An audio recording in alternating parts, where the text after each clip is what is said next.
इस प्रकृति में कितनी अजीब बातें और कितनी अद्भुत बातें इसमें छुपी हुई हैं। कितनी अद्भुत चीज़ें हैं जो हमें देती है और हम ज़रा भी इसका ध्यान नहीं रखते हैं। हमें अपनी प्रकृति का भी ध्यान रखना चाहिए। एक बात बताओ, तुम अगर प्रकृति का ध्यान रखोगे जितना वो तुम्हारा ध्यान रखती है, तो तुम्हें पता है प्रकृति उतनी उससे दोगुना तुम्हें बहुत कुछ देगी। ये मैं अपने हर बच्चे को कहता हूँ कि प्रकृति का ध्यान रखना मेरे हर बच्चे का प्रथम कर्तव्य है।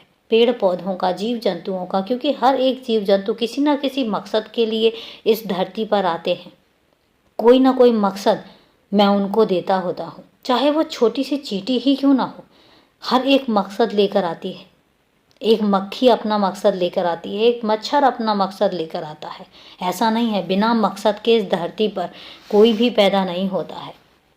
तो इसलिए इनका ध्यान रखना, इनके बारे में सोचना, ये भी तुम्हारा प्रथम कर्तव्य है, क्योंकि मनुष्य को सबसे ज़्यादा सर्वोत्तम बनाया गया है। कुछ चीज़ों को ध्यान में रखते हुए उनको कुछ काम सौंपे गए हैं ताकि वो पेड़ पौधों का, जीव जंतुओं का, अपने आसपास की चीज़ों का ध्यान रख सकें। और मनुष्य से अच्छे तरीके से कोई और ध्यान रख ही नहीं सकता। और मेरे बच्चे कुछ भूल जाते हैं, उन्हें ये लगता है कि अगर वो नहीं भी ध्यान रखेंगे तो क्या बिगड़ जाएगा। तो मैं एक बात कहता हूँ कि जब हमें कहीं से कुछ चीज़ें मिलती हैं, कहीं से उपयोगी चीज़ें मिलती हैं, तो बदले में हमें उन्हें कुछ देना भी पड़ता है।